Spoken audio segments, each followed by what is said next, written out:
Do we interject him into our our sales plan as authors? At what point do we cut God off? When we start getting recognition, when people start saying, "Hey, that's Venus Mason Thea's right there, Brown Bag Lady." I mean, like, when do we start cutting them off? So you have a team. You have the tools, you have the team, and you have the time. You have the time. We make time for what we want to make time for. The reason that you're here tonight is because God wants to do something special through you. He gave you another day. He gave you another hour to make something happen, to be that kingdom mogul and give him glory. He gave that to you. You have the time. We make time for everything else.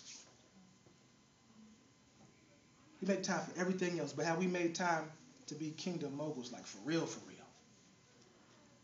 I had a friend in high school. His name was Rico. And Rico ran track for our high school team. And let me tell you something. Rico never won a race all 4 years, ever. Like, I'm his friend. I used to be embarrassed going to these races because he wouldn't even come in 5th place. He was just, "Rico, stop. Dude, you embarrassing us." But he would be the first person to practice, the first person stretching, the first person at the track, never missed a meet, was so positive, but he never, ever won. It got so bad that the other teams would give him their medals because they felt bad for him. And one day I went to Rico. I said, "Rico, man, look, I love you. You're my boy. You're my man. You know, I've been knowing you for a while. But, dude, you're embarrassing yourself, and you're embarrassing the crew. Because we're coming out and supporting you. Like, what kind of friend am I to say that to my boy? But we're coming out and supporting you. And, dude, you're not winning any races." Now, here's the thing. Rico didn't win because he didn't have the determination. He didn't win because he didn't have the focus. Rico was born with a limp. So it was almost impossible for him to compete at a high level. So no matter how many people were out there running, Rico would have never ran.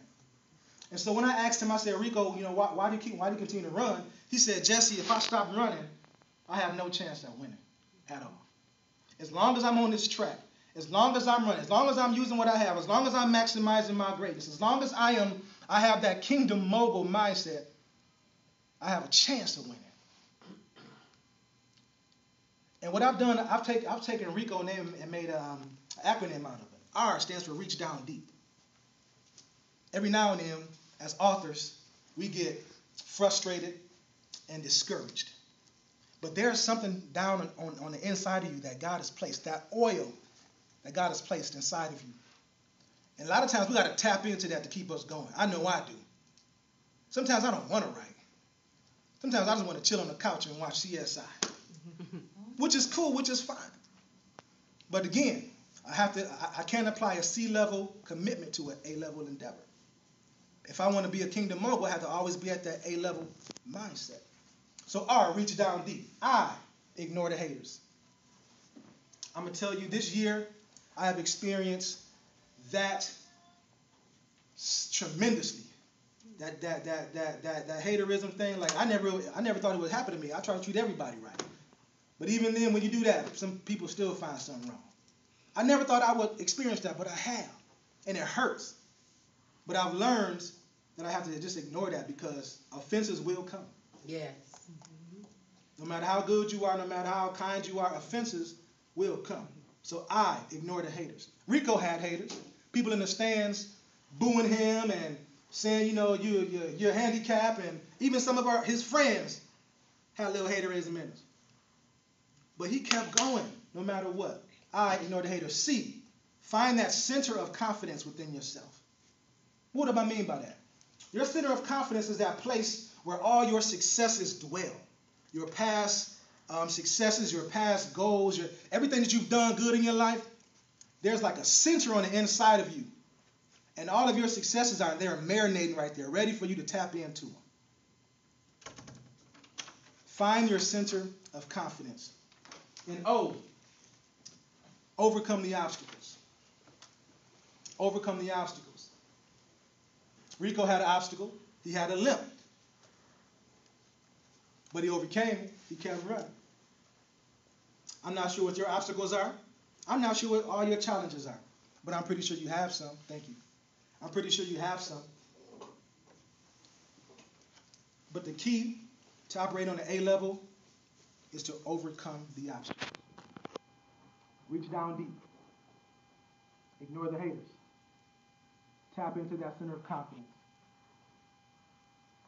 Overcome the obstacles. Last thing, everything I'm talking about, becoming a kingdom mogul, becoming a person that maximizes their greatness, becoming somebody who's always giving God glory, it has everything to do with being intimate with God. Intimacy. And one thing that was revealed to me last week was, as a son, I have access to his inheritance. As his servant, I have access to his heart. But as his friend, I have his attention. At any given point, we're either sons, servants, or friends. If I had a son or a daughter, she would be the only one, the only beneficiary besides my wife that can get what's in my house or what's in my bank account. Nobody else can get that. You have that same kind of access to that. As a servant, you know your master's heart. You know what he likes, you know what he don't like, you know what makes him mad, what makes him happy, what kind of food he likes. You know his voice. You're at attention. Whenever he's around, you're at attention because you want to please him. And as his friend, his eyes are always on you, seeing what he can do for you. Thank you very much for your time. I appreciate you, and I hope that you guys